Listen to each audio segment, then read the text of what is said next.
Right, good afternoon, good evening, ladies and gentlemen. Welcome to Afrique 24 Hour. Of course, this is our open political talk show. Welcome to today's show. Of course, today is being Monday, 29th April 2024. I'm glad that you've tuned in and you are watching Afrique 24 Hour TV. Of course, it is a mad day of disappointment, a tragedy, and a lot of disappointment.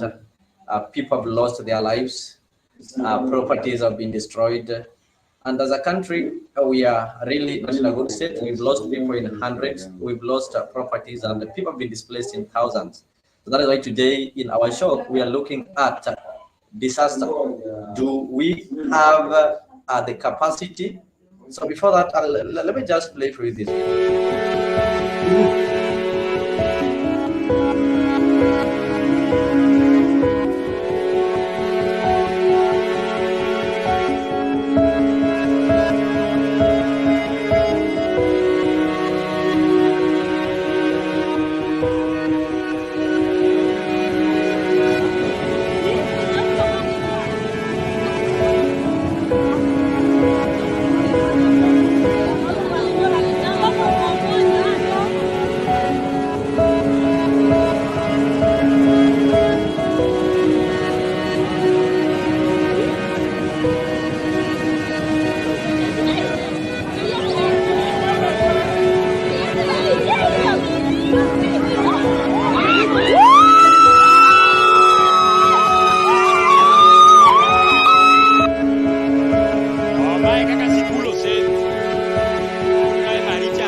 transportação de hospiti hapa.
njoo jamaa apite. We. Wacha jamaa apite, wacha apite.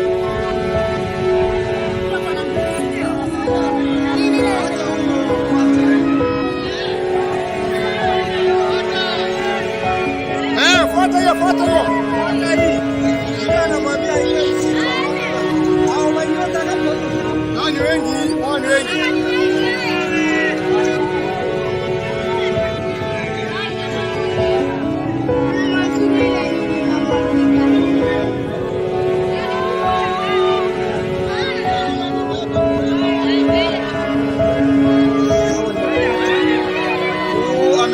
Ameenda na mahali mbaya.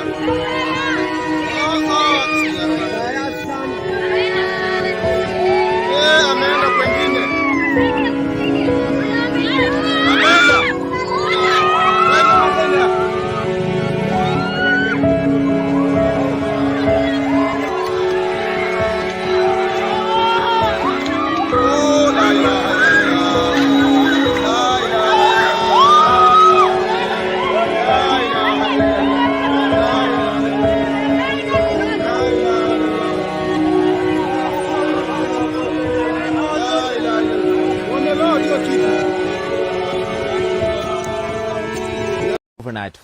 Overnight.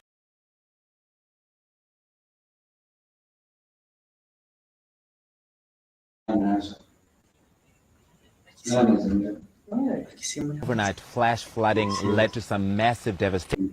Overnight flash flooding led to some massive devastation. So far, 71 people have died here, and they fear that more may still be buried under the rubble and the mud. So what we're seeing here are of course, if you don't subscribe and you're joining for the first time, I'll start by subscribing to our channel. I can see Boaz Otieno Guti saying that I am being for another Saturday. Some people still buried under here. So what they're trying to do is clear these trees that have gathered here. Some iron sheets, the roofing of what was definitely a house was blocked by that fence, and Larry, then we can proceed rocks from that were there. used in building the house to see if they can figure out what's happening under there. Is it just a phone that's on its own, or is there an owner of that phone that's still buried under here? And that is a search and rescue operation that's been happening throughout the day here in Mai Mahiu, just about an hour and a half northwest of Nairobi. This entire field was the path of the water overnight, and it swept through everything in its path. The homes that were here, the people that were here, and everything they owned is all gone. A good example is over there. You can see a car that's partially lodged on a tree. That car was swept almost 500 meters from the hills. To get there, the only reason why it stopped there is because there's several trees blocking its way. But that's been the devastation been seen here in this Mai Mahiu is a town in Kenya's Rift Valley. They've seen some previous flooding, but nothing to this extent. Previous reporting said it was a dam that's burst its banks, but locals tell us that is not exactly what happened here. There is an old railway line here with a culvert, a tunnel under it that was blocked because of continuous rainfall. And yesterday the water just blew right through it and swept through everything in its path. This is the worst devastation Kenya has seen since the rains began back in March. Overall, nationwide, at least 103 people have died from these heavy rains in Nairobi and other parts of the country. The government has had to postpone the reopening of schools nationwide for at least a week to avoid endangering the lives of learners. And there's been people in different parts of the country trying to cross some rivers, getting swept away, people being asked to move to higher ground. Some of the worst devastation is here in Kenya, but it's across the region. In Tanzania, like you mentioned, 155 people confirmed dead. It's a problem across the region that still the forecast says more rain is coming. More rain, which is, of course, what no one wants to hear. You mentioned the government closing down schools over safety concerns. What else has been the government response specifically in the area where you are now in the wake of that potential dam break? The government has set up a multi-agency team to respond to the heavy rains and the flooding that has come from it. And they have a center here set up in this town for family members to report any of their missing kin. And they're also sheltering them in nearby schools. But I think a lot of the work is being done by people like this, people who, from the Red Cross and other agencies, trying to just salvage whatever is possible to find survivors and make sure that everybody is accounted for. We've been meeting people here telling us they don't have people they still have family members missing. Fabian, I just want to show everybody what's happening over here. even though the devastation on human life has been exceptional, there's also a lot of livestock that we've seen over there. I believe that's a sheep that they're carrying there that was killed in this. Just over here on the other side of this place they're clearing is a full, probably 4 or 5 year old cow that's just kind of transfixed in the moment, just part of the devastation that the people here, the animals, everything, the path of the water did not survive, Erica.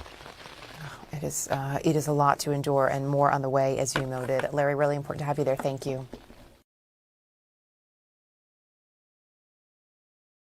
Thank you, ladies and gentlemen, for joining. And of course, if you are joining me for the first time, as I always remind you, that ensure that you subscribe to Afrique 24-hour TV. Once you subscribe, like the video and share with your friends and relatives. I can see Boaz Otieno is already present, Geoffrey Ruto and Goodyear.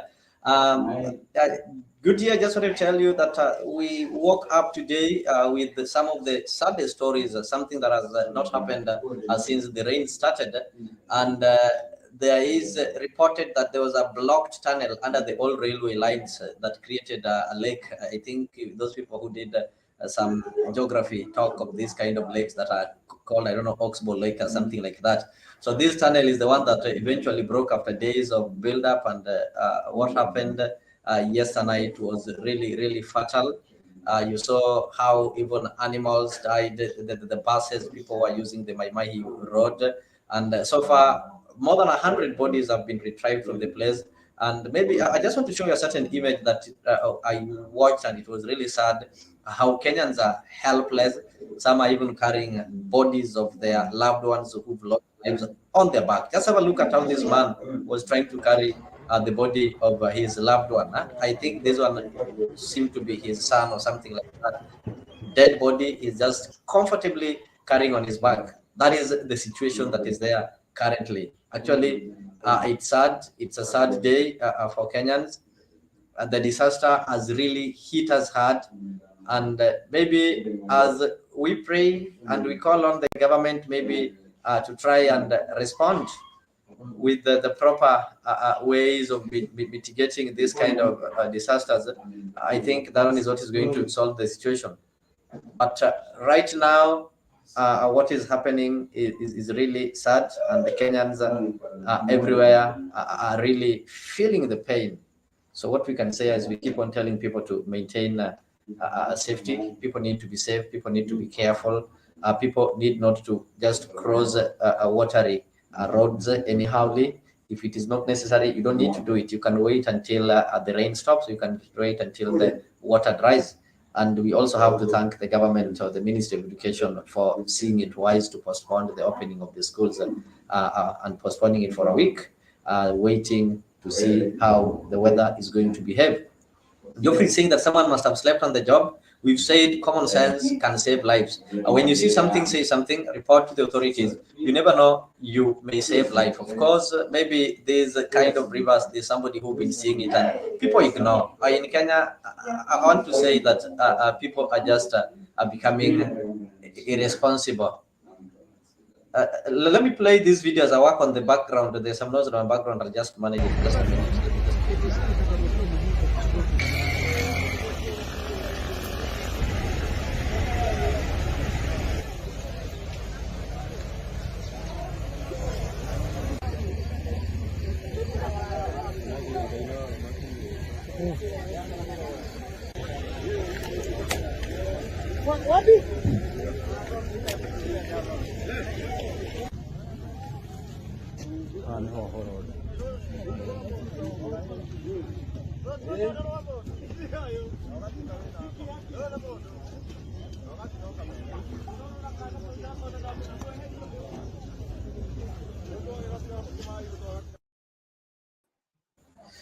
All right, thank you so much.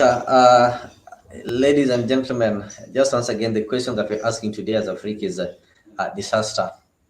Do we have the capability to manage disaster? Do we have the capability to mitigate the disaster? Do we have the capability even to prevent such things from happening? Somebody have talked of common sense and saving life. And there's somebody who maybe saw this thing earlier. There's somebody who saw the risk but did not do something to prevent it. Yes, the disaster has happened. What is the response system that has been put in place to ensure that those people who've not lost their lives are saved? How do we ensure that we save lives in such a situation? So these are the questions that we are asking.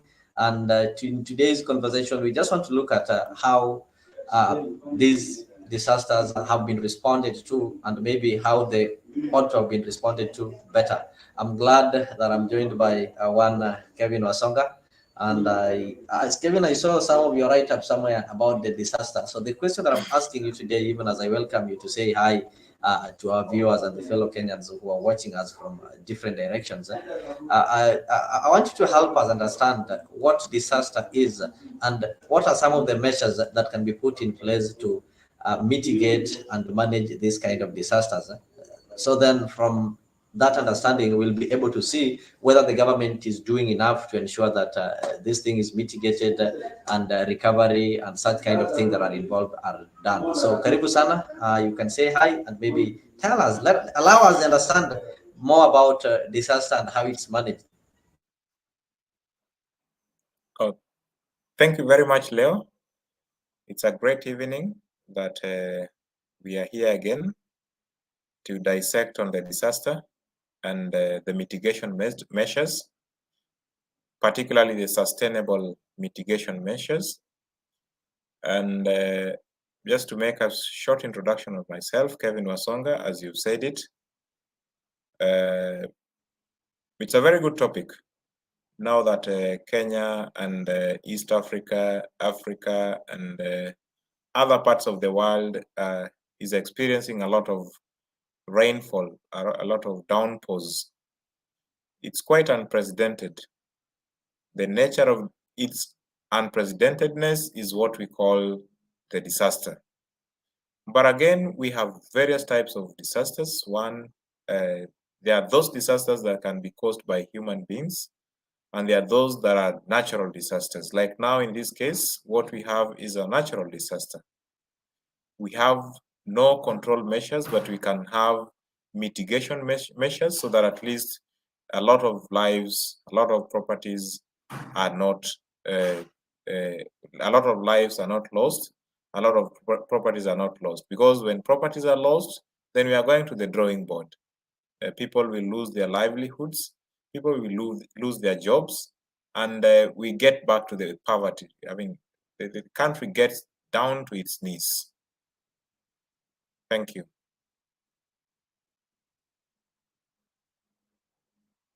Thank you so much, Wasonga, for saying that. Of course, you'll remember that it is not the first time that a country like Kenya is being hit by such kind of disasters. Sometime back in the year 2020, we were hit by one and it was not predicted, and nobody knew about Corona. It just happened that Corona happened, but we saw how the government responded. Of course, this one really, it majorly concerned the Ministry of Health, and by that time we had somebody called Mutahi Kagwe. We saw they called for postponement of learning. Students were withdrawn from school. They created some centers where people were quarantined. They were doing some random tests, and the country was being updated at least, I think it was 3 times a day. We'll be told that this is what the government has done. These are some of the measures that you need to put in place. You get it, and such kind of information was made available. We also had some plans actually to ensure that people mitigate and cope up with the situation. Do you think the same is happening currently? Put Corona aside. Right now, we are talking of over 300 lives lost. Over 10,000 people been, maybe families or households have been displaced. Do you think the current government is giving it the much needed attention? First of all, Leo, thank you very much. We may not leave aside the coronavirus as a key example as one of the disasters that have happened in our country. And even before that, we've had different disasters. But how about, I mean, taking key scenario of even how the coronavirus was mitigated. It was a pandemic for the entire world. Yeah. But again, now that the floods is not a pandemic for the entire world, or it's just focusing on various places, we can take key learnings, key lessons from the coronavirus when Honorable Mutahi Kagwe was the CS for Health. We would always see that informed opinion. Sometimes, most frequently, Mutahi Kagwe could tell us the data, how many people are affected by these, and then give recommendations at the end of the press conference. That was a very solid way of even putting people closer to you. Now, the floods comes in a few years later. Yeah. This has really caused so many people out of their homes. I understand there is data which was availed for those who are affected in Nairobi, which really, which was about 11,000 people. For sure, there's, how many people lives in Mathare? There are thousands, hundreds of thousands, and even millions. How many people live in places like Mukuru Kwanjenga? One house, a single house, would even contain 6 to 7 people.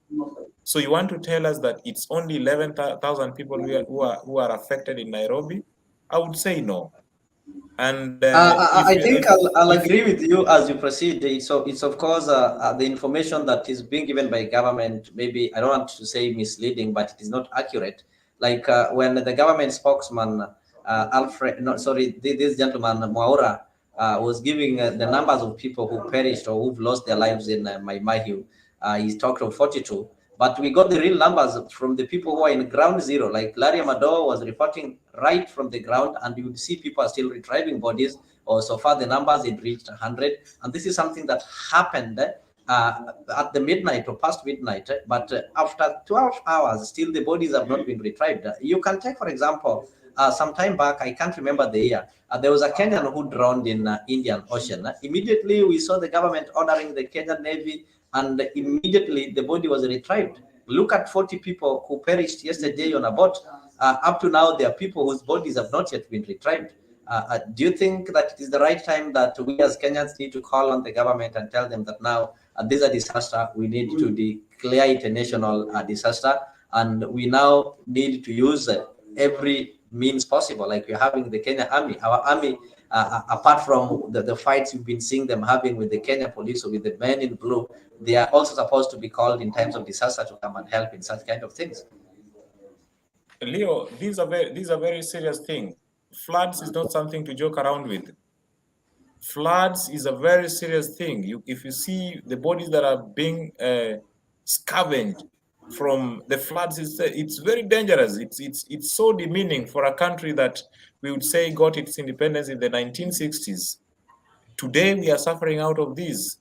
But then, it's in as much as it's a natural disaster, we would ask, maybe seek for sustainable mitigation measures. So I would say that the government is not telling us the truth in regard to this. There are so many cases, and even those who are not living outside, who are living out of Nairobi. Nairobi is just their workplace, but then they are living out of Nairobi. We've not been told our neighborhoods, Machakos. We've not gotten county statistics. Let's hear statistics from Machakos. Let's hear Mombasa. Let's hear Meru. Let's hear Kisumu, Siaya. Like now, you saw what was happening in Kisumu. Very dangerous. The whole village is submerged and has become a part of Lake Victoria. And these are lives of small children, our parents, our grandparents, and the government has nothing at all.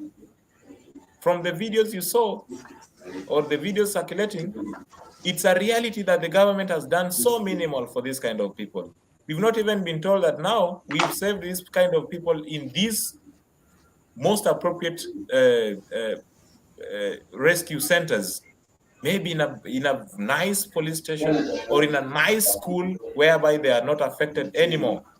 So Kenyans have been left to fend for themselves. Leo, it's very, very strange that His Excellency Yoweri Kaguta Museveni had to Yeah. talk about the floods. Yoweri Museveni from Uganda had to talk about So floods Yoweri in Kenya. Museveni who had to travel from Kampala, Uganda, to come and talk about the floods in Kenya at KICC Nairobi. I believe you are aware, Leo, that there is International Development Association Yes. forum conference which is happening at the KICC, and Yeah, of course, I during follow the it. keynote speech by the King of Africa, I would call him the King of Africa because he said it blatantly that as Okay. we speak now, Kenya and other parts of East Africa are suffering because of the menace of floods.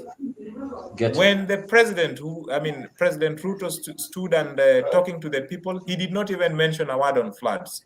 So it tells you what the president is thinking about. In my own opinion, President Ruto can only speak about affordable housing. He can speak about cases in Haiti, how the police will be taken to curb street bunglers in Haiti. He would talk about Israel and Ukraine and Russia, but leave alone Okay. his own people who are dying, not even far away from his home. So it's completely out of order, if you can ask me. So again, looking at our mitigation measures, I would tell you that this is now the right time that the Kenyan government should look for professionals, not crooks, or this is the right time that we need to see engineers working for the infrastructure of Nairobi City, different counties, and Kenya as a whole. Different from the previous time that so and so, I know so and so. You saw even when you look at the government employment portfolio, it's either Kalenjin or Kikuyu. I'm not saying that these are bad communities, but then can we have an equal share of the government cake? That's what we want, and that is what is now causing us a lot. Because if my community is not affected, let me leave it alone. That kind of attitude, we don't want it in any good governance system. Thank you. I get you. Thank you so much. Of course, I'm also joined by Kenya Revolutionary. Kenya Revolutionary, karibu sana. I think you did watch the videos of what is happening in your motherland, Kenya. And of course, I even saw your place, Kisumu. I understand you come from Kisumu County, a place called Kabonyo Kanyagwal. This is a place that was visited, I think it was famously visited by the president and the PS Interior to launch a certain project. I'll go and confirm if the project he did in process. But what we saw is the place is really flooded. We saw some disturbing images from Homa Bay, but the worst of it is what happened in Maimahiu. It's so sad that we even saw people, somebody carrying a dead body on his back. Carrying a dead body on his back. To me, the person was proudly carrying the body, but to me, I take it as like the citizens are so helpless in that wameachwa kivyao. They carry their own dead at the back, like carrying a sack like this, taking home. When did we reach at this point? Before I go through the comments there, Kenya Revolutionary, let me give you this opportunity to tell me your feeling and if you think that the government is ready to deal with the disaster, if we are having a capacity to do that. Yeah, Leo, can you hear me? I can hear you well and clear. Some few months ago, we were told that there was money disbursed to several counties, one of them being Nairobi, because they were expecting some heavy rains and floods. Do you remember that? Of course, that is true, we were told. And apart from that, remember we have something called Disaster Management Fund. And the Disaster Management Fund, according to what was proposed in that, is that the initial capital for the fund is 3 billion shillings that is appropriated by Parliament in every financial year. I think the first one was done in 2022-2023. And this fund is amount that is normally used for the disaster mitigation and the preparedness.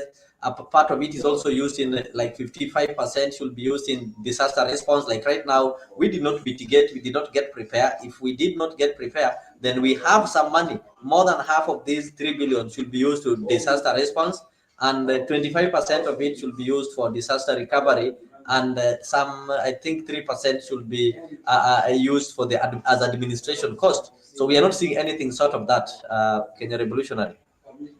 So on these counties that got this money and also national government, Leo, the first natural disaster in Kenya is this administration. That's the natural disaster. The biggest natural disaster is this administration.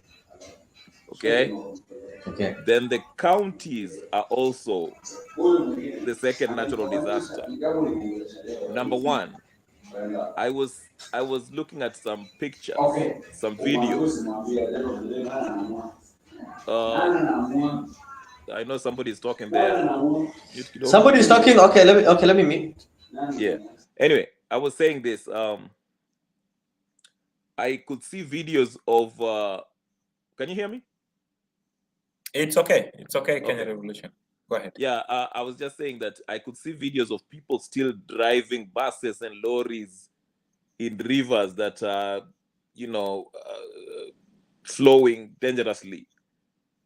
If I was a governor or I was, a governor of a county, certain county, the number one thing is give an order, emergency, declare emergency, okay? State of emergency. And tell people not to go get out of there except the people who are doing the rescue work. Because I don't know if it was Konapunda or whatever the place is, where these young folks were. Yeah, that was Konapunda in Garissa, right? Yeah, not only that, there were several places where people just wanadandia pick up. Yeah, it's severally, even the one that you saw that happened in Makueni, several roads you've seen people are just hanging carelessly on these lorries and pickups. I mean, Kenyans, don't we learn? Exactly. So you see, that's why I'm saying if you're a governor, you unatoa state of emergency and tell people nobody should be allowed outside. Hakuna transportation, nobody should move until the roads are declared to be safe. That's just one measure that you can do. There's several things to avoid these unnecessary deaths, okay? Now, hiyo pesa ambao walipewa na national government, or it's usually budgeted, I believe, every financial year. It's budgeted every financial year with the question that Kenyans should be asking. The years that we've not been having disaster, this money should be accumulating. So we cannot say that the funds are not enough. If you did not use this last year, it means that the money that was supposed to be used last year should accumulate. So this year we should be having more in the kitty than it was last year. Absolutely. And the emergency response team, and I don't want to say that because maybe I'm not on the ground. Sijui kama watu walikuwa wamejitokeza. No, I want you to say that because I played here video, a Kenyan, somebody like you, carrying the body of his son. Yes, I saw on his back like a sack. That one is enough to tell you that there is no emergency response team. The only people on the ground are the Kenya Red Cross, and the Kenya Red Cross are also overwhelmed. They are all over the country. Don't we have emergency response team in these counties? This thing happened between the border of that place. We expected Nairobi, Kiambu, and Nakuru counties. So these counties are next to Maimahiu. Don't we have emergency response team in these three counties? Yes. So what happened to our NYS, which is just there at Gilgil? I think there's a company. What happened to our NYS? What happened to our army? Exactly. So you see, Leo, you're asking the right questions, and that's where we need to look at. And so it is not just enough to point at the national government. We should also look at these counties and ask these questions. And actually, people should be penalized. In fact, this is criminal negligence. People should be fined and jailed, and they should be removed from public office, whether it's the governor or whoever. Somebody has to be held responsible. So this is what I was talking about. Unajua, we are having these disasters and things are happening. People are dying, but no one will be held responsible. Utaona governor, whether it is Waiguru or Anyang' Nyong'o or whoever, will come and give an empty speech. Na hizo pole zake za crocodile tears. Then they'll tell us that we are putting measures, wataita committee, sijui meetings, sijui to us find out what went wrong. And we know what needs to be done. So what I'll just say is this. Vile umesema nani, Leo, and I usually don't agree with you on many things, but I agree with you. These are questions that we have to ask as Kenyans and hold the people responsible, whether it's the governor or whoever, and make them pay, even if it means to impeach them. That's when we can have people who are responsive next time things like this happen. But we cannot let this slide. Hiyo maisha mbili, hata kama ni mtoto mmoja alikufa kwa hiyo flood, that's too much. We have to value life, human life. That's all I want to say for now. But thank you. Let me just go. Nitoe maoni yangu kabla sijatolewa hapo vile utolewa. But Kenya Revolutionary. I think you've read my mind. My line of thought was directly towards what you are talking about, very solidly. We had Solai Dam previously, and you had the coin stories about it. People died out of this. People went to courts, but we've never had anybody get compensated on the same. These are Kenyan lives whom you say you are the government, you take taxes. These are people, whether it's an uncle, whether it's a nephew, whether it's a father, they pay taxes as normal human beings in Kenya, living under the land in the Republic of Kenya. And when disasters come, you run into your houses and you don't want to care about them. Where are these leaders now? It happened during the COVID, it's happening again. So do we want a state whereby when there's happiness or when they want votes, they get out and ask us for their votes? When there's a problem or a challenge, the leaders disappear completely. You've not seen Anyang' Nyong'o, walking out and talking about what is happening in his county. So many people have been affected. The schools cannot open because, the whole school is submerged into water. The other time we had a debate here, and I told the team here blatantly that there is no need of the Ministry of Education agitating or forcing students to go back to school. It's not appropriate. Schools are not well prepared. There is heavy rains, the bridges.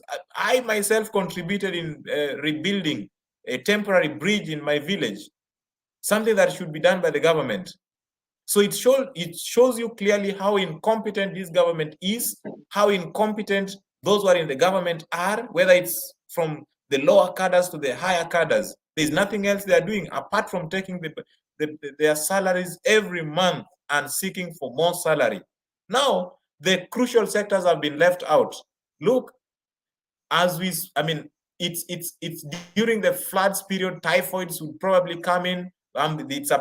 We may preempt such kind of factors because what comes next after the disasters? Typhoids would be there as one of the diseases. But we have hospitals well equipped with the medicine, equipped with medical equipments. Do we have doctors in the hospitals? We don't have them. So we are living in a state whereby you are forced to pay taxes, but the taxes are not used appropriately. This is the time we want taxes to be used, but then no one is able to come in front and tell us that now these are the funds that we have and these are how we want to use them. The other time they coined it emergency fund. So then what happened with the emergency fund? We hear Kisumu has taken bit of country resources. CI is complaining. Different countries are complaining. So it's a country of get few leaders, let them squander the money, let them disappear. We wait for 2027, they come back with the money. Again, they work for some period of time, we wait for 2032. Tano Tena, the story of Tano Tena. But then within the Tano Tena, when people fall into problems, no one is there to support you. It's you and your brother and whoever is next to you, but you will never see the leaders next to you. I saw the leaders there. Look at what I saw the deputy president went to the scene in Mai Mahiu. The crocodile tears, as you say it, gumboots and all that. But then what did he do? He seemingly went for a tour to see how people are suffering. But what was the assistance he gave? I saw the people helping your friend or your family member helping a family member, but not a government response team helping the people. A few Red Cross officers were there. But then can we even have the data, the real data of how many people are passed on? How many people are still stuck? How many people are lost? I mean, whose whereabouts cannot be mentioned? Those are the kind of things that we want to hear. And in as much as you give us the data, can we get the fact that now this family was affected and we've supported them in this and this manner? We want you see the other countries like Somalia, when they had problems in 1992 and 1993, most of them were evacuated, supported. Counselors were there ready to support them. How about Kenya? If you are a Muslim, read your Quran. If you are a Christian, read your Bible. Bas, nothing else. No government is there to support you. Can I ask a question? And this can be to anyone. All right, let me just ask a question. I think you'll get a response. I also welcome Rage and Kimanzi on the show, and everybody who's joining us on the comment section. Kindly, guys, I know people are joining me from different platforms. The ones who are watching me through or from Mtembei TV, and they've not subscribed to Afrique, ensure that even as you watch me through Mtembei TV, you are subscribed to Afrique, so that whenever we go live, you get notified. Sometimes we might not be live in Mtembei TV, and you'll be missing a lot. So ensure you subscribe to Afrique 24 hours. So, Revolutionary, you can ask a question. Then I'll take this opportunity to welcome Rage to this show. Okay, and he might answer the question, or anyone who can Exactly. the next speaker. Okay, the question is this: for everyone here, whichever county you're from, is there going to be? Are you going to have an opportunity where we as wananchi, whether it's a forum open inaitwaje, not bunge la wananchi, but let me say public participation, where the citizens ask questions? What happened? What was the government's response? And what are the steps that are going to be taken in case something similar happens in the future? What is the action plan that is to be taken if these floods happen again? Is there a report? Is there something else? Because they knew, this government knew. That's why I started by asking, was there money given to these counties? So can they show us, when they got this money, what was their action plan? How did they respond to when people are dying? What did they do? And based on the answer they're going to give, it's either we are going to recall them and take them out of office and criminally charge them for negligence, and so forth, so forth. So you can I don't know. I hope the people have noted the questions, and of course we are going to digest. Those are the questions that we actually wanted to ask today. A Revolutionary, of course, and I hope people have really noted them, and whenever they're given an opportunity, or when people are speaking, they're going to respond to them. And of course, there are so many questions in the comment section. I'll be able to read them. So let me take this opportunity to welcome Abbas Rage. I hope I did pronounce the name well. So Abbas Rage, welcome to Afrique 24-hour TV. This is an open political forum. We normally have a live talk show here where we just discuss matters, not only matters of Kenya, but we discuss matters of Africa. We're having people from different countries in Africa. We call ourselves Afrique because we connect you with the African stories, and we also try to come up with African solutions. So as long as you are an African, it doesn't matter whether you are Kenyan, it doesn't matter whether you are joining from America, or you are joining from South Africa, or from Cote d'Ivoire, or you are joining from DR Congo. So Abbas Rage, welcome to the show. Let me say Sudo Walalo. Just unmute and proceed, you don't mind.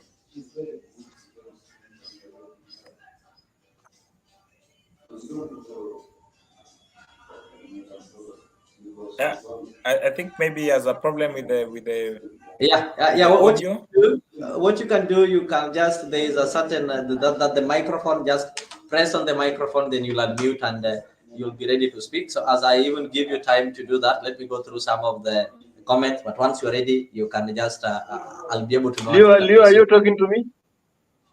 I'm talking to Abbas. I'll come to you. I'll come to you. Of course, I've seen you. You're brightly seated at the corner there. I've seen you. I'll come to you, Kimanzi. No, you're public face here. I start, when you prepare the meal, you start serving the visitors before you serve wenyeji. If you start with wenyeji, chakula kinaweza isha na mgeni akose kula, aenda aseme nilifika pale lakini niliwekwa njaa. Let me get to the comment section. Goodyear is saying that this government seem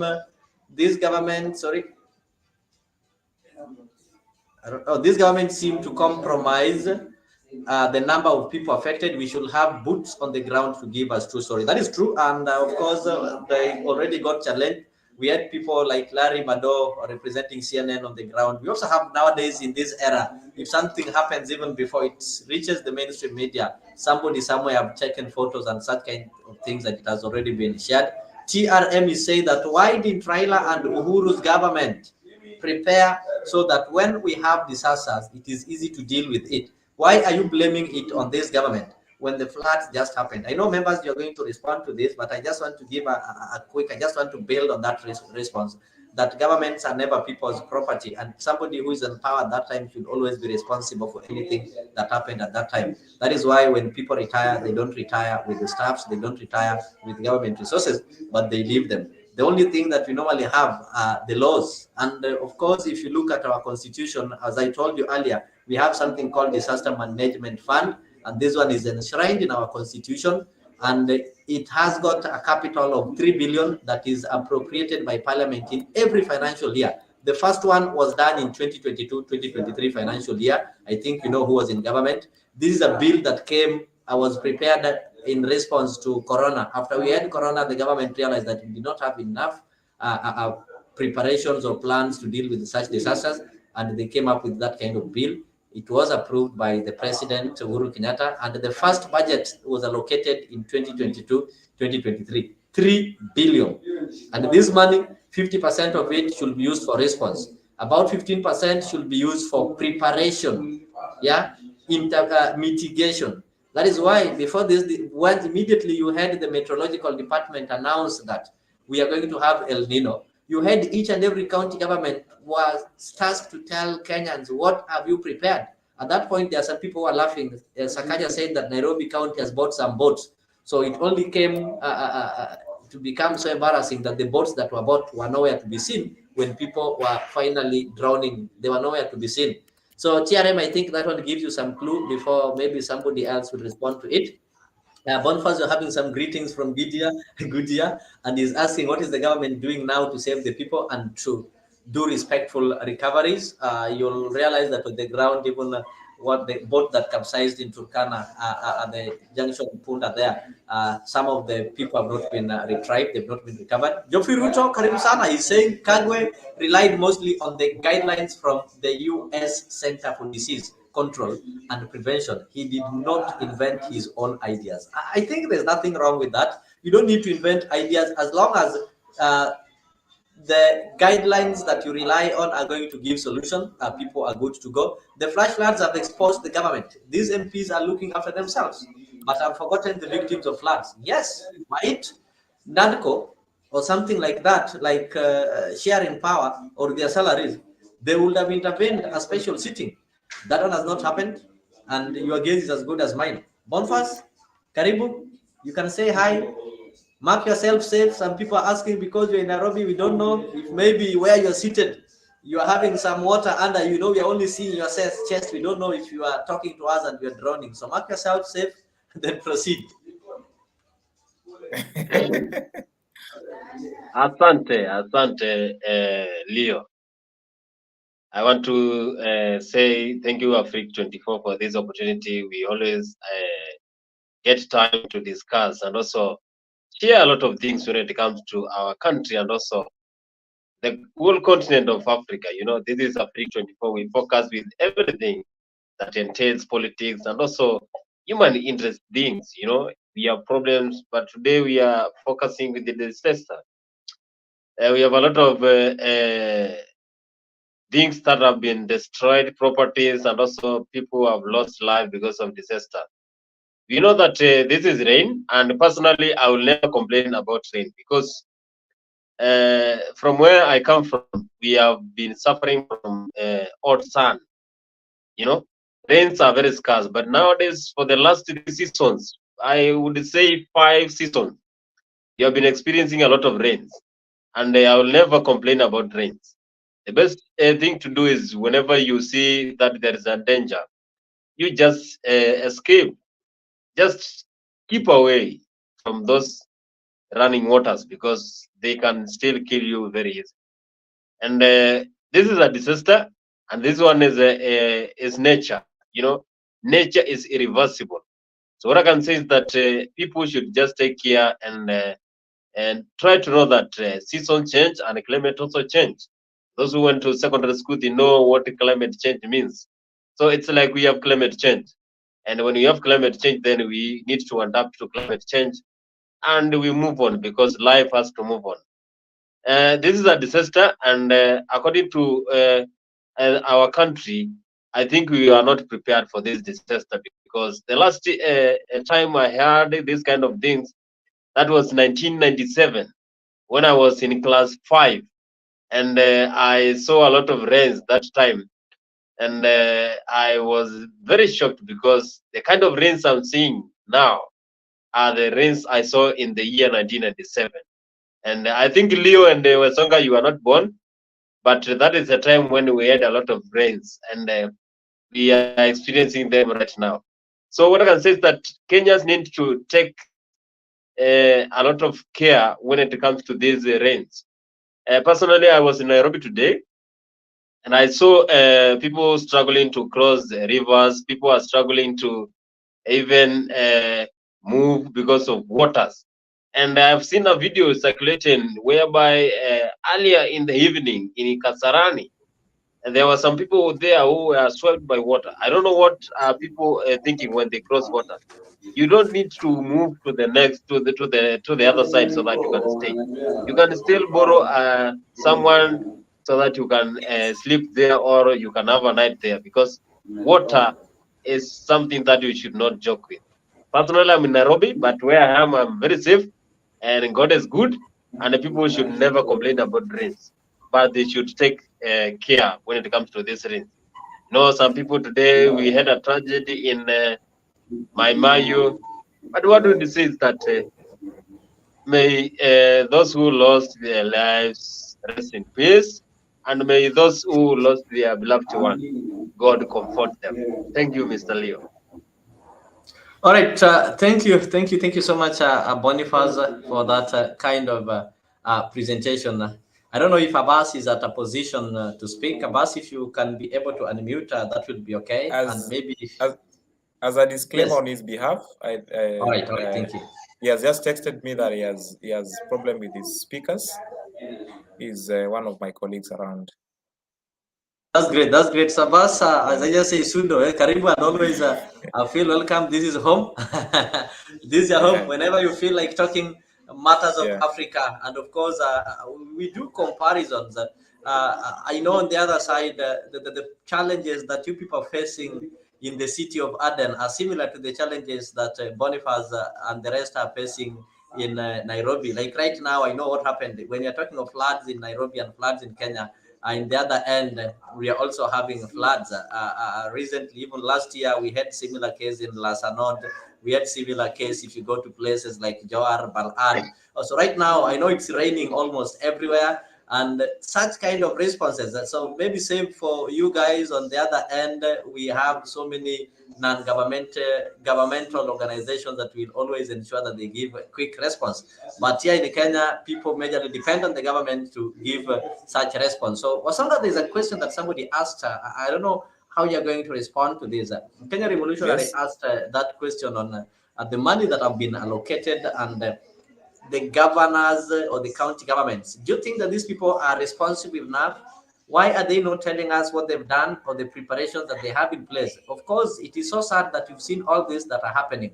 You've not seen the marshals from the Nairobi County government. You've not seen the marshals from Kisumu County government. What you've seen there are people helping themselves. It is you, your brother, your sister, and your relative and well-wishers going on the rescue time. And the only organized organization that we've seen there is Red Cross. So where are the county governments? I think you've answered your own question. You've asked me a question, and again you've sliced it and answered part of it. The county government has not spoken about this, which is quite devastating. We expect that that was actually the purpose of bringing in the devolution, in such a way that you control your governments from the grassroots. But the county governments have not spoken about anything in regard to this kind of thing. What we see is a fight about which the Nairobi County governor and all that, the politics around that, but we don't see any response. I expected that when I started, I expected by saying that I expected Professor Anyang' Nyong'o, the governor for Kisumu, just to say a word, and the politicians around that place to say a word about those who've lost their home. I mean, those whose homes have been destroyed because of the overflow of Lake Victoria, to say a word about the lives that have been lost in this process. Different countries have been have had the tragedy.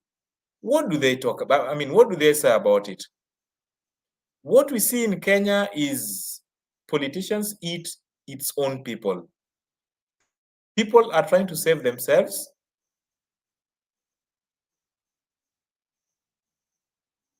Hello, I think we lost in the air. People are trying to save themselves, and the government is not helping them anymore. And whether we have money in the county governments, I don't know when the county governments will ever have money to showcase to the people that now we have enough. This is the money. We've never had that time. Always what we hear is that we don't have money, we've not paid salaries. Okay?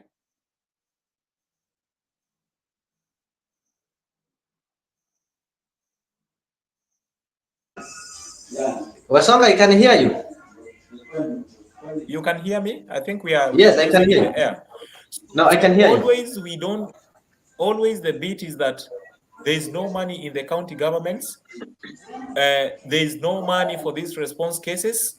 Because of that now, what Goodyear is asking about, that the government seems to be to compromise the number of people affected. We should have boots on the ground to give the true story. That is what we expected when they were saying schools should be opened. We expected that every pupil, every student should be given safety boots so that at least when they are going to school during this rainy season, they are safe. But now you tell students to go to school, you've not prepared them, you've not given them these safety boots, you don't know even whether the bridge is broken, is okay or not. That is carelessness from the government. Carelessness of the highest order, just to say the least. And you don't know even whether the school they are going to is as accessible or not. For you, you are going by the school calendar that people should go to school. Quite simple. They are not really sympathizing with the normal Kenyans. Our expectation from the government was that now that it's the rainy season, let's even waiver. Let's have a waiver for all the rents in Nairobi. Let people not pay rent. The government will pay.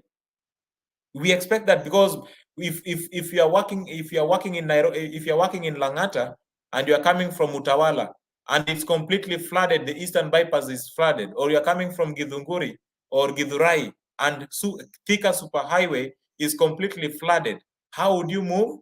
Either by a chopper, but then do you have the money for choppers and all that? Okay, so we expect mitigation measures, which is missing in this government. Emergency responses is not there. So in terms of the budget, I'm not sure whether they have it. Thank you. Thank you so much. I just want to show you when the deputy president visited by Mahiu. I just want to show you, take it there so that you can be able to see it. Tuko na kila mtu hapa anajaribu kuokoa maisha na kujaribu kusaidia, na nafikiri tutasaidiana. Kwa hivyo tumekuja pia kuleta usaidizi kwa ile primary school. Watu wale wako katika area ambaye tunaona tunaweza kuwa na shida watasonga hapo. tumekuja na mattresses karibu 1000, tumekuja na blanketi, tumekuja na chakula, na tutaendelea kuleta chakula zaidi, tutaendelea kusaidia mpaka tuone ya kwamba hatupotezi maisha na tumelinda watu wetu, tukifikiria tutafanya namna gani. Na hili shida limekuja ni ile inaitwa natural calamity. Sio serikali imesababisha, sio chief, sio wewe. Hii ni mambo ya Mwenyezi Mungu. Sisi tuliomba Mungu atusaidie mvua ya kuzalisha chakula, na tunaendelea kuomba Mwenyezi Mungu atusaidie mvua nzuri ile ya kuzalisha chakula. Tunamuomba hii mvua ya kuua watu wetu, ya kubeba watu wetu, ya kusafirisha watu wetu, tunaomba Mwenyezi Mungu atuondolee, atupatie mvua nzuri.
I think you've seen that. That is the deputy president on the scene, where this thing happened. For these people asking, and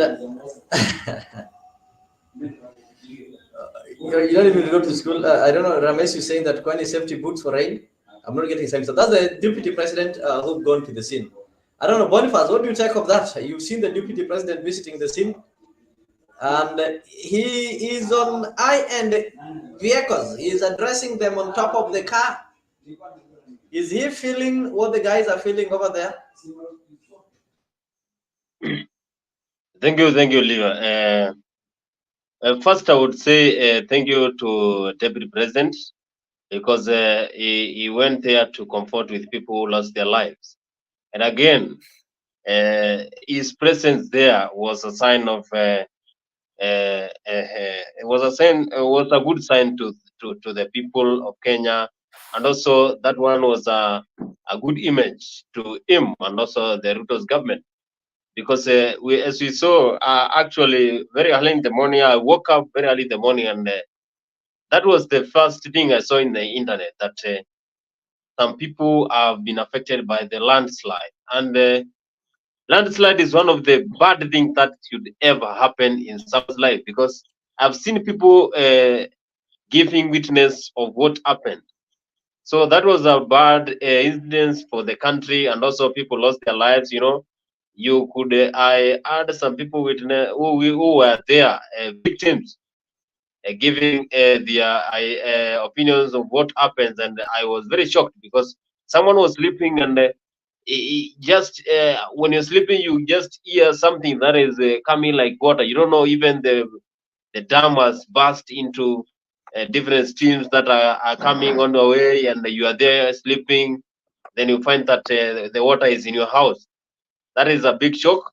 And one of the girls said that she was sleeping. And when she was sleeping, she had something like water coming inside the house. When she woke up, the house was full of water. She had to climb of the at the top of the roof, and inside the house he was with the father. The father tried to escape through the window, but the brother did not escape. The water carried him, and that one was very bad story, very sad. But again, President William Ruto, I think he sent his deputy to go there and represent him, and that was a good image. So what I can say is that we are suffering. You know, this is a natural disaster, as Deputy President Rigathi Gachagua said. So what we need to do is to take precautionary measures. And I was very happy to see Deputy there, and they have donated food, and people who have charisma. What do they are trying to help people.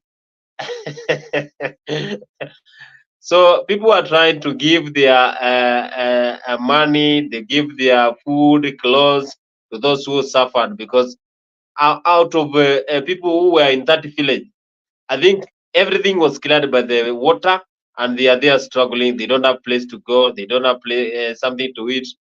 So I think this is the high time we show concern to our citizens, because this is at the high time the citizens would need the government. The government has the Let me mandate ask you, to protect. Bonnie, I want to ask you if indeed you are satisfied that the government is giving a quick and the right response. Look, for instance, the government knew that the schools were flooded. They knew the rains were on. The government, through the Ministry of Education, insisted that children have to go to school, have to report to school today. That is on Monday. Until midnight is when they sent a communication through their website that they've postponed opening. Remember, it was past midnight. You know, there are students who stay in Nairobi, but they learn in their rurals, like as far as Western. They travel overnight so that in the morning they're in school. So many parents had already booked maybe buses, and their children already traveled. They knew that the moment they are going to see their children back, maybe during midterm, which is after 3 or some months. So they only gave them some bus fare for going to school. They didn't plan for them to come back. Some of these kids don't have phones, so they are supposed to reach to school and maybe get the teachers and such kind of things. In the midnight, communication is made that there is no school. Parents woke up. There are some, they don't have smartphones. Some don't even listen to radio. They don't watch television. They are going to school. Don't you see this is a lot of confusion and unpreparedness and lack of planning? You know, Mr. Lee, what I was talking about is the landslide that happened in Mai Mahiu. I have not even gone to education sector. I was trying to explain how people in Mai Mahiu. No, why are you trying to interject me? I was saying people in Mai Mahiu were affected, and personally, I have seen videos circulating in the social media, and I was so shocked, and I'm very sad, and I'm very woo. You know, in our language we say woo, because how did this happen? You know, this one is unexpectedly. You sleep well, but when you woke up in the middle of water. So that is what I was explaining. But what I can say is that people are suffering. The government now needs to show concern, show love to the people, show support, because those people are homeless. They don't have anything to eat, wear. They don't have place to stay. The government now should set up some areas where those people should stay as to look for other things. So what I can say is that people are suffering. And what I can say about Deputy Rigathi Gachagua going there, I know he went there, but people are saying he did not even go there because he wanted to support people. It's like he wanted to show how politically he's active. But again, he is concerned. You know, David Rigathi Gachagua and his wife Dorcas are so generous. I saw him giving food and also support to people who are affected in Mathare. Now it is in Mai Mahiu. He went there. If you see something good, then you should appreciate it. Not every time you should always focus with the negative thing. This one is positive because after a short while, he went there and the people were happy to see him. And you can see how some of the things that he went there and he supported to those people. So what I can say is that we need to prepare and also take a lot of care when we are handling this disaster, because it is not going to be a short one. It is going to be a long one. And this one is going to be worse than 1997. I know, good year, you understand what I'm saying, the year 1997, because I think you were born and you understand the natural disaster that happened. But Mr. Lee will not understand that one. I get you. No, I understand you, Boniface. I know where you come from. There is a lack of rain.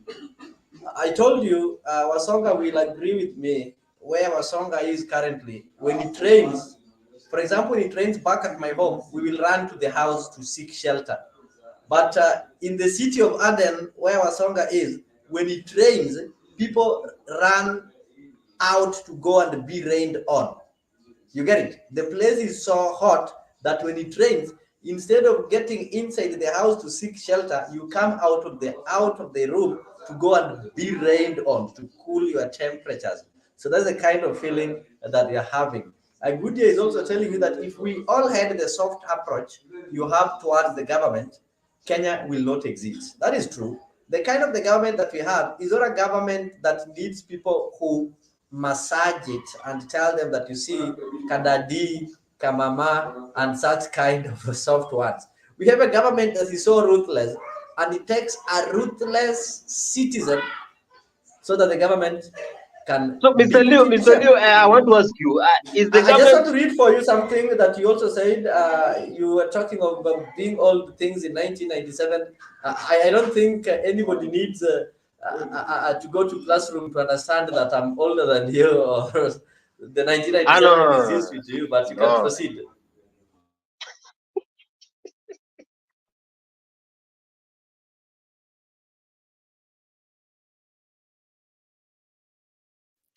Okay, Leo, this is not a government that we can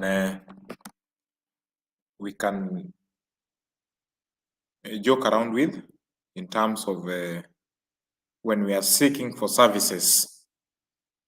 I disagree with Kimanzi that this Dorcas and Rigathi Gachagua are generous people. They are not. They are not generous. And take it out of your mindset that when you see Rigathi Gachagua giving out whatever he gave out, which I don't believe even a deputy governor should give such kind of things. At the level of a deputy governor, he should have bought these people parcels of land separately somewhere in safe places and then build for them permanent houses. That is my expectation. Not giving them food. You give them food, and then what will they even use to cook this kind of food? Do they even have gas, field gas? Do they have firewood?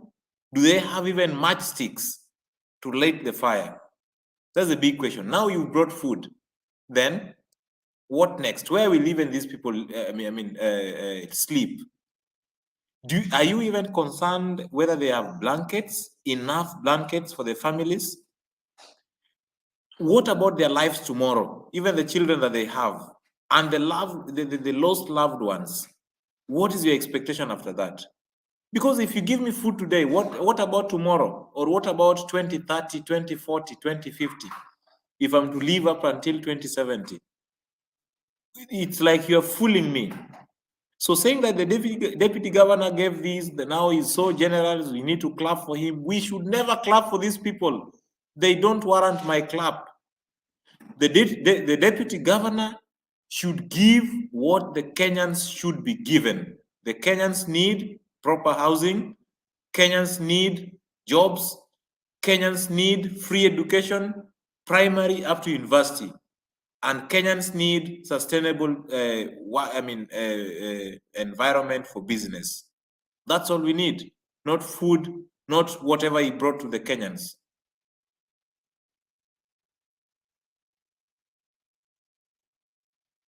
Let me just play this image. I know we're almost winding up. I know today is Monday.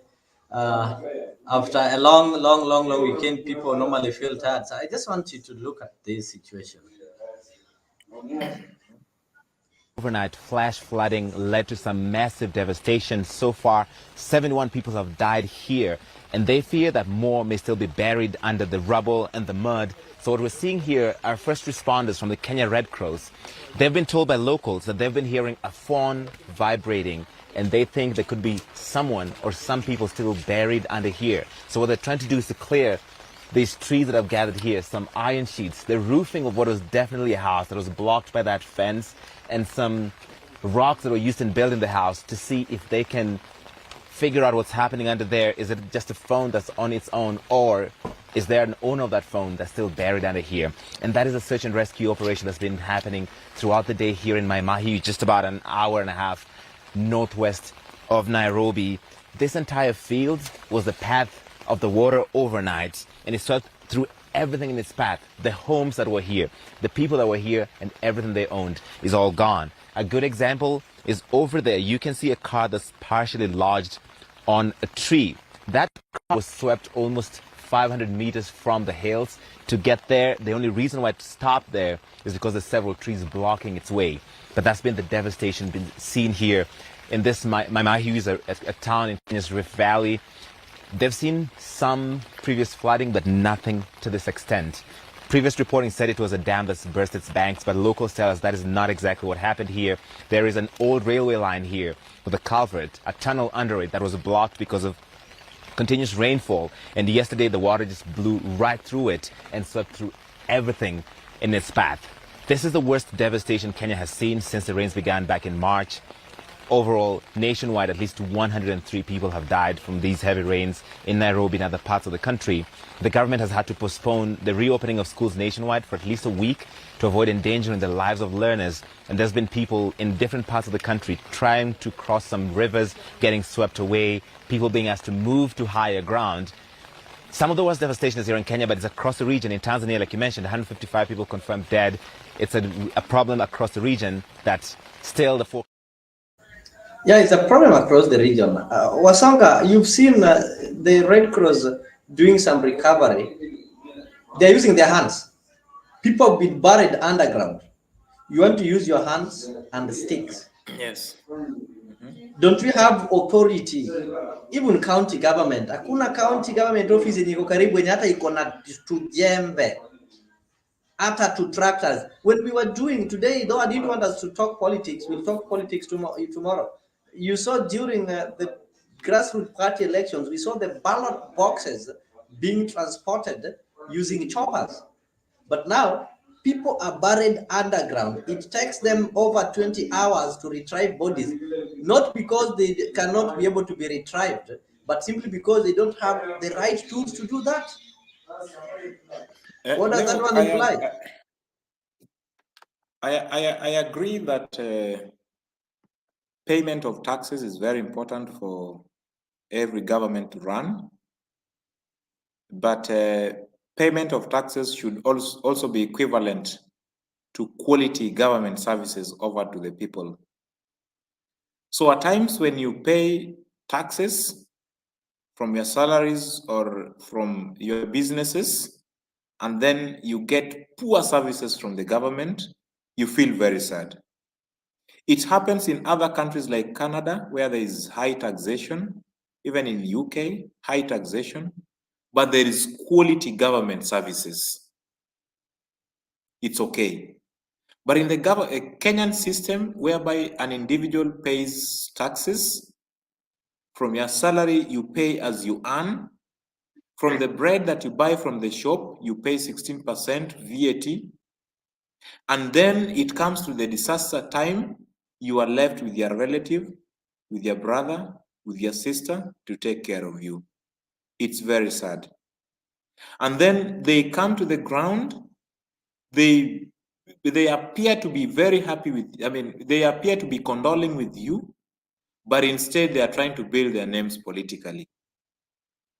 They come with a few items like soap, unga, and a few items that doesn't even cost 1,000 Kenyan shillings.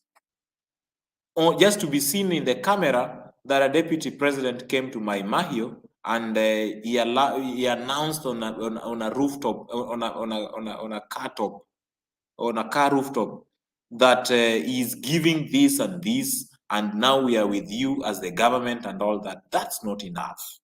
It's not even next to half of what, or even quarter to what we expect. That is completely null. It's completely zero. To me, it's nothing. Just giving people food is nothing completely. My expectation, I repeat it, my expectation from the Kenyan government, the red spot areas, the Maimahiu, the Kano Plains, why can't the government buy these people lands in safe areas, relocate them, build them government facilities, hospitals, well equipped with hospitals, well equipped with schools, marketplaces, and all that. Let them start their lives in safe places, other than the fact that now we are having floods. We don't know whether these floods will be there in the next few months again, or these floods will go for 1 year, 1 full year. Do you still expect these people to be in the same places? That is not something that we should look into. And then looking at the Red Cross, it clearly tells you how donor fatigue has affected Kenya and the the corruption cases. I've been in the NGO for some time, and I would tell you that some of these NGOs are there's that donor fatigue. The funds are not coming as they were before, and they're really struggling with it. This has really been caused by the bad governance system. When a government is not doing well, what do you expect from external donors? What do you expect from other people who are helping you? People are coming to your home to help you, but you are unable to govern your home. They will run away and leave you there. So that is what is happening in the Kenyan state. They are using their hands. There's no gloves. They are at risk completely. Health hazards is there. So you are looking for somebody who is maybe stuck in a pool of garbage, and you're using your own hands. Look at the hazards, the health hazards that you are causing to yourself. It's quite huge. So once we will have better governance systems, then we will create better mitigation measures to any emergency responses that will come along our way. Floods is just but one of them, Leo. There are so many emergencies. It's now that this one has caused so many people to pass on in this, but then there are others which are happening and are not reported. Now this one is catching up the attention of the media, and Kenya is getting exposed in terms of the emergencies and the responses. Now the government is trying, let's go there, let's talk about this, let's do that. It's not appropriate.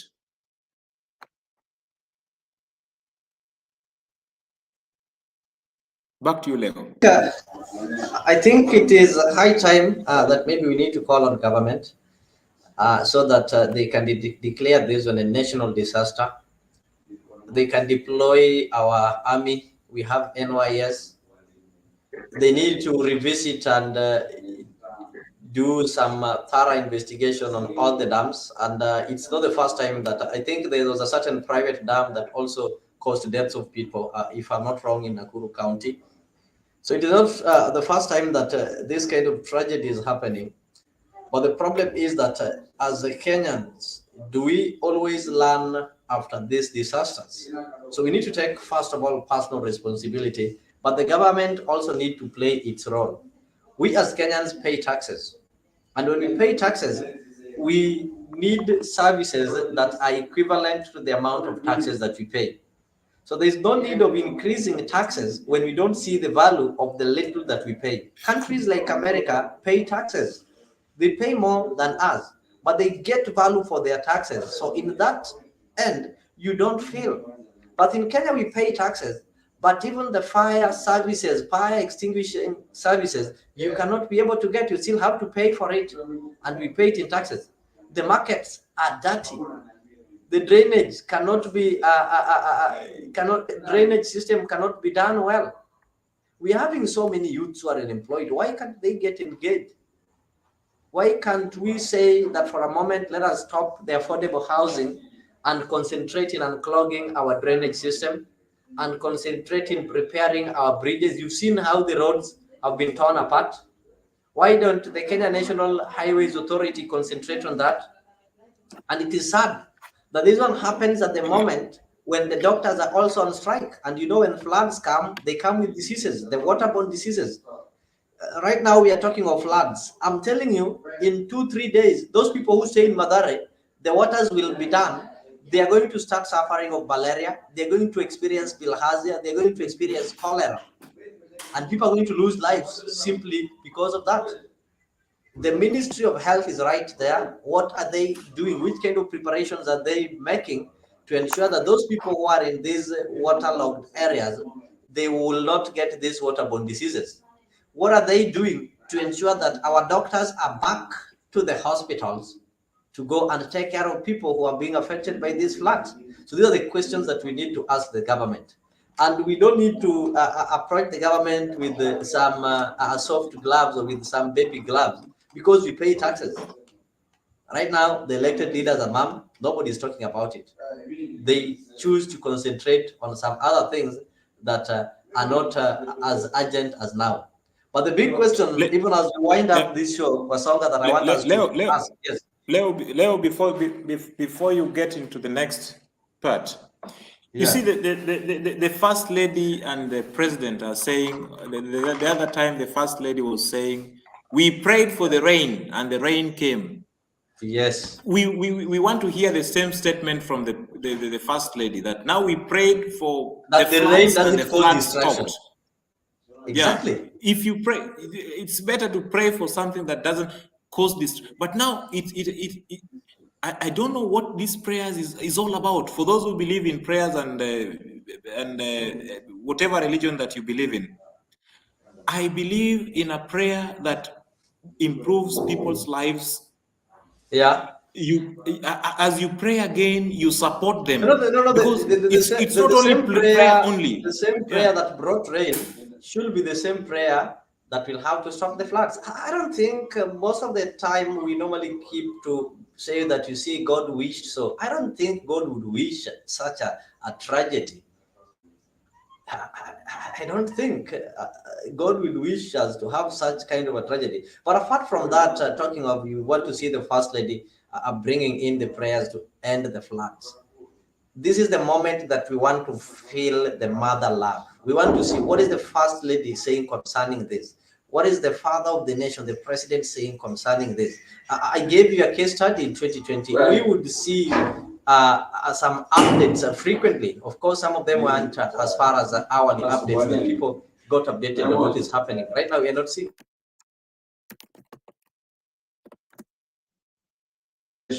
Sorry. Yeah. Boniface, I think I can give it to you. If you don't mind, you can proceed. And of course, I say today, we can try to wind it up today. I don't want to do politics.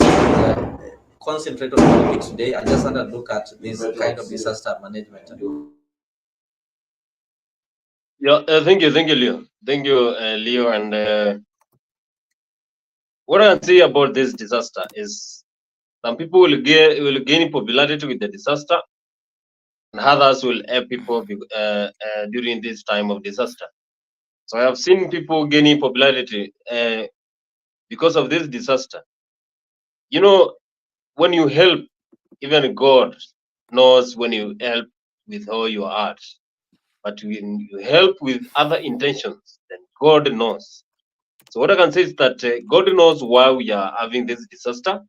And if the leaders that we elected are ready to help the Kenyans who are suffering from this rain, then they will help. If they are not, if they help with other intentions, then God knows. So what I can say is that people are trying to say a lot of things when it comes to this rain, how people are suffering, how people are being taken care, and a lot of things. How the government are prepared, how the government is prepared for this disaster, how are they trying to control the disaster, and a lot of things. But what I can say is that the government could not even forecast what will happen. Kenyans were not even sure that the rains are going to be so much intense in the month of June or in the month of April and May. But now we are having these rains. So the best thing to do is we maneuver ways on how are we going to control these floods. We stop politics when it comes to rain because people are suffering. But again, people are bringing a lot of politics in this disaster.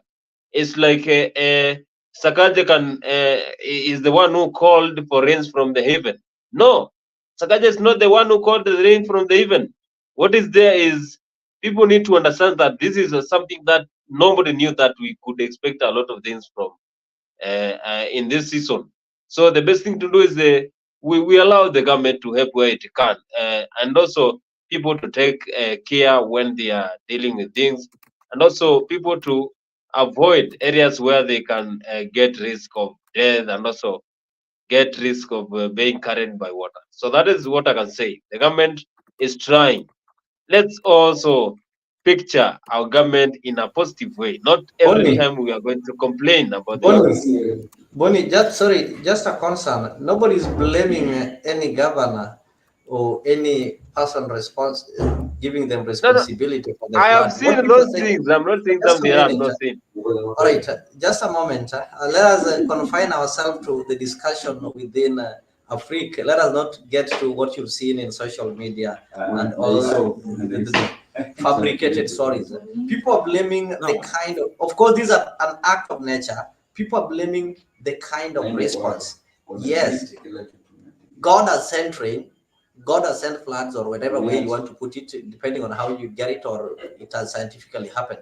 So, what is the governor doing to respond to it? Wasonga, having understood this, will tell you there's something called mitigation and there's something called response. So, mitigation and prevention is what you do. These things started when we were told by the meteorological department that we are going to have El Nino. So, as a governor, or as somebody in charge of disaster, you need to know they're going to be El Nino. How do I prepare for it? Do I buy the gumboots? Do I unclog the drainage? Do I buy the boats? Do I tell people that this place is a low area, can you vacate and go to highest points? Then there is what is called response. Okay, we've tried to mitigate it, but now it has happened. How do I respond? Do I wait for 4 hours? Is when I go there and shout on rooftops? Do I go? You saw what was happening in Nairobi. They were using that crane. They're trying to remove water. Yeah, like you're using a spoon. I think that is what we are talking of. Are you getting sense in that, Bonnie? You see, Leo, discussing about floods, I feel very sad discussing this particular topic in terms of its magnitude and how what Kenyans have really gone through. These are families, a family, a mother and a father, and probably 2 or 3 children, and they have been swept by floods, or maybe they have managed to vacate the house and go on top of the roof, trying to escape.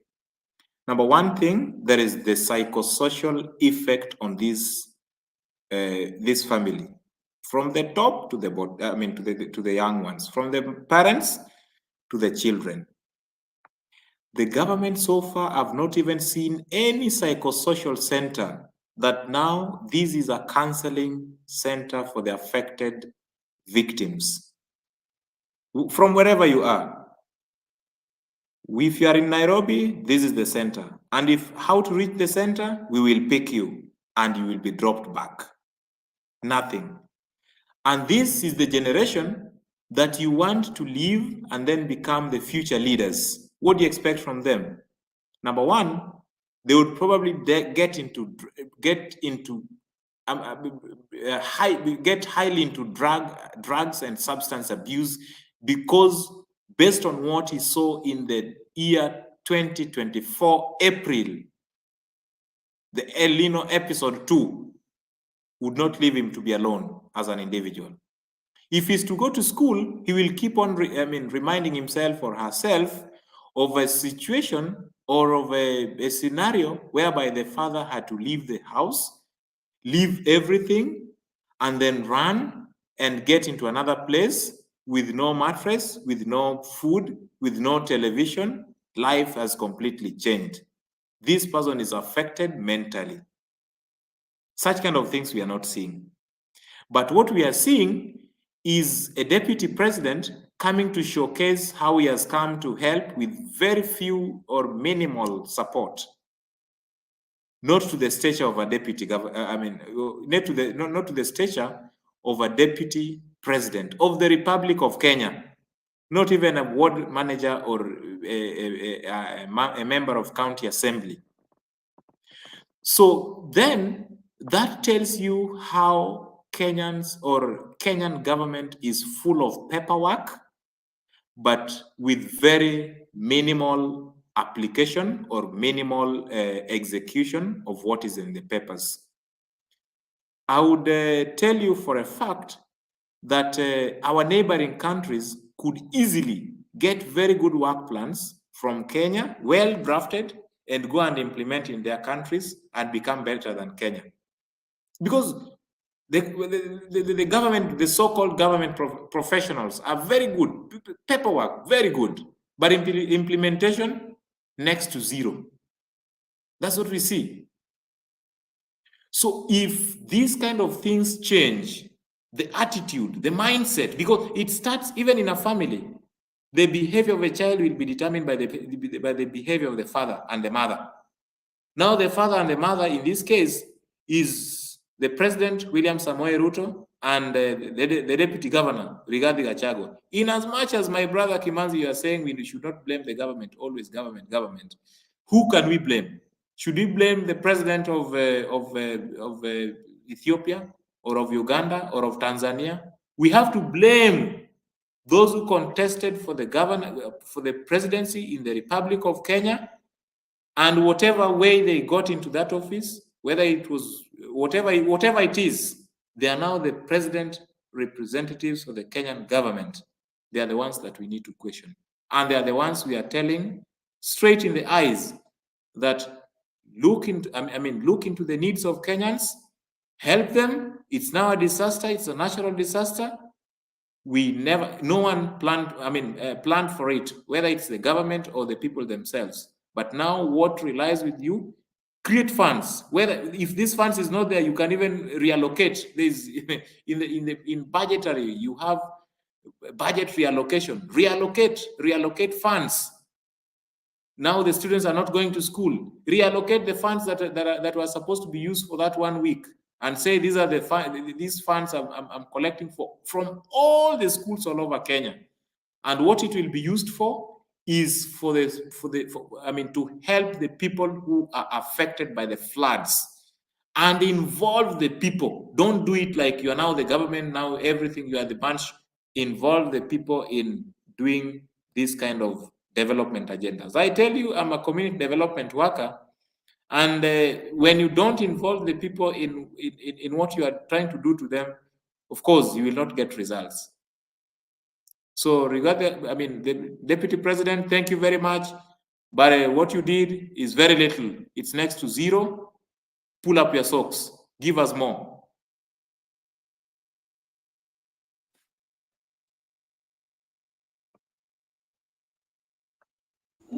Wasonga, I think I've gotten you well.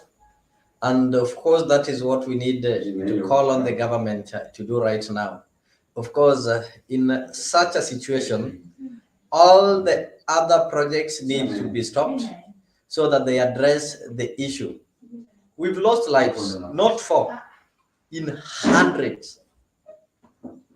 And nothing has been declared as an emergency or something like that. The president is still pushing the agenda of affordable housing. And even today, when the African leaders were unveiling there's this World Bank, whatever that was taking place in KICC, our president never even bothered even to sympathize with the people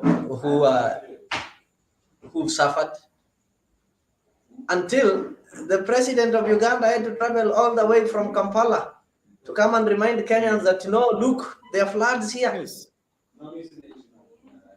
You see? So I think moving forward, the government, when we interact with these kind of people, are we able to inform them the kind of challenges that Kenyans are going through so that they can be able to take appropriate measure?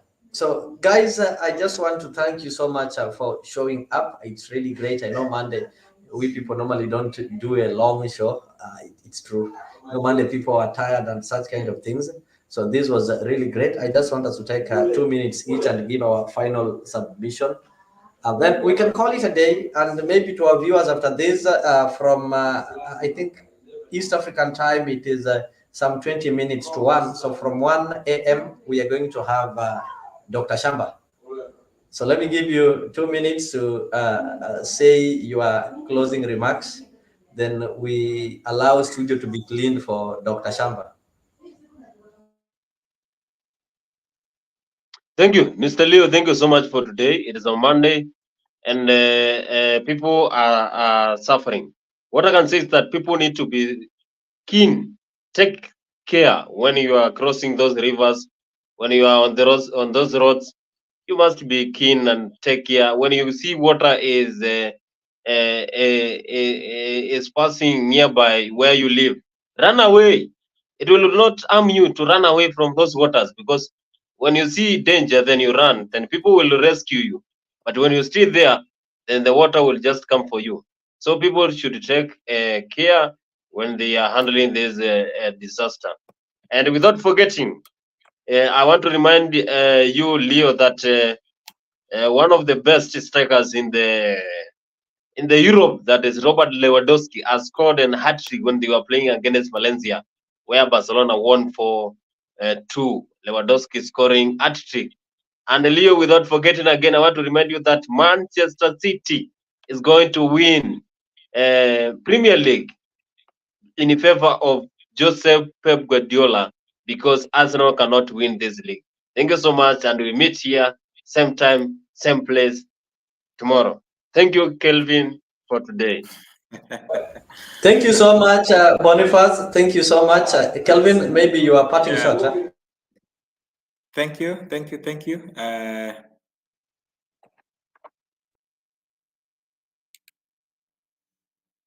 you so much, everyone. Just a parting shot to the government. We know the government is trying whatever they can do within their means. But my message to the county governments, please relook into the budgets, have some budgetary allocations, and support those who are affected in whatever means possible.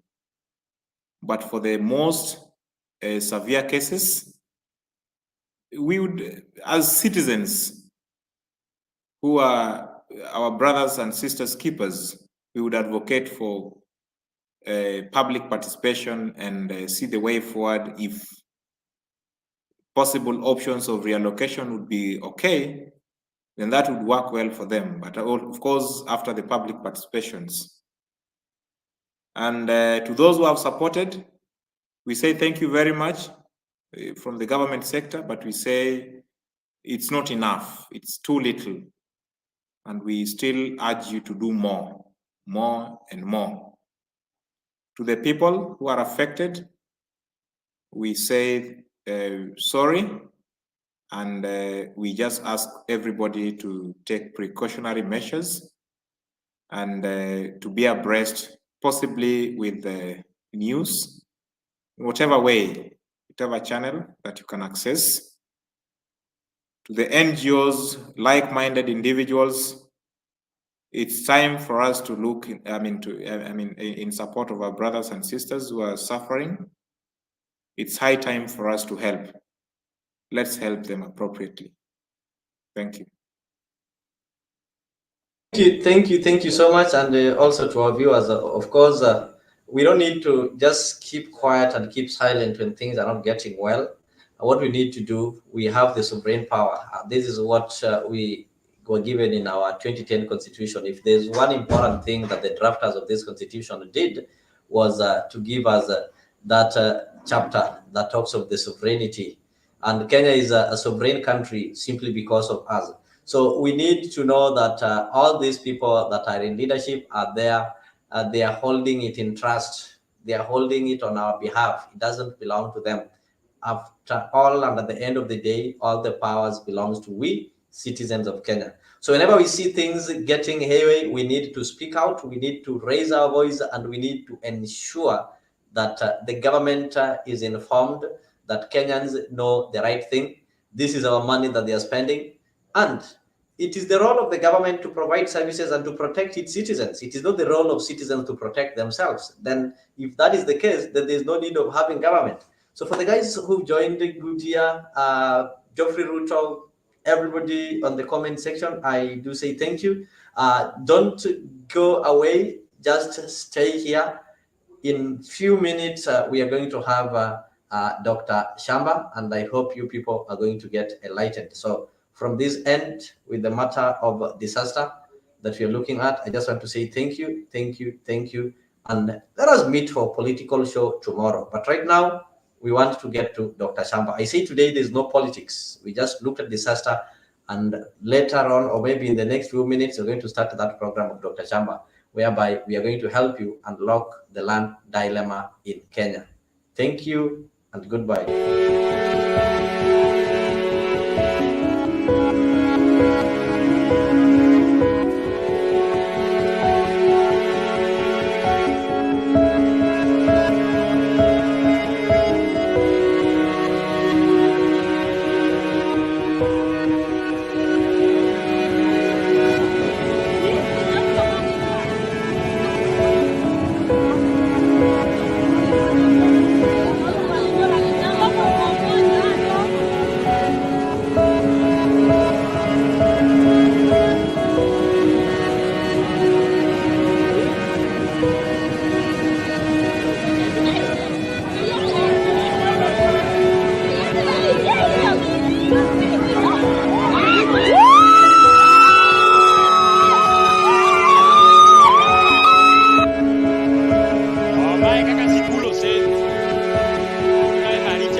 transport asudi usipiti hapa.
jamaa apite.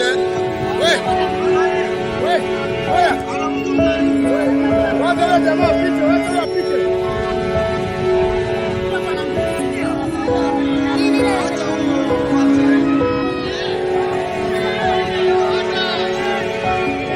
Fuata hiyo. Fuata hii. Yeye anakuambia hiyo. Hao wanyota hapo. Nani wengi?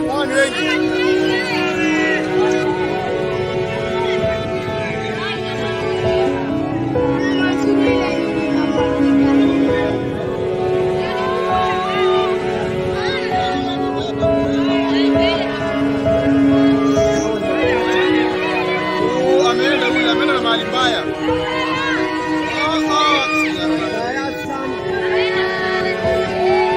Ameenda kwengine.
Tunasonga mbele watu wote wa Jamhuri Kenya yetu. Tunasonga mbele watu wote wa Jamhuri Kenya yetu. Haya sisi sote wananchi tushangilie. Eko Jamhuri, eko Jamhuri, sote eko Jamhuri Kenya yetu yaenda mbele.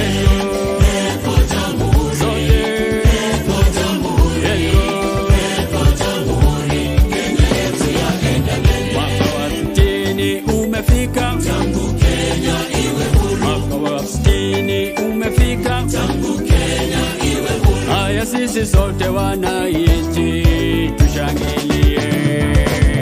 Eko Jamhuri, eko Jamhuri, sote eko Jamhuri Kenya yetu yaenda mbele. Eko Jamhuri, sote eko Jamhuri, eko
party of principles. For the party of Kennedy is also the party of Eastland.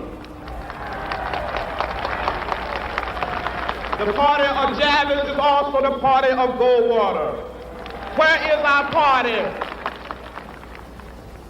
Where is the political party that will make it unnecessary to march on Washington? Where is the political party that will make it unnecessary to march in the streets of Birmingham? Where is the political party that will protect the citizen of Albany, Georgia? Do you know that in Albany, Georgia, 9 of our leaders have been indicted, not by the Dixiecrats, but by the federal government for peaceful protest? But what did the federal government do when Albany Deputy Sheriff beat Attorney C.B. King and left him half dead? What did the federal government do when local police officials kicked and assaulted the pregnant wife of Slater King and she lost her baby? Those who have said be patient and wait, we must say that we cannot be patient. We do not want our freedom gradually, but we want to be free now.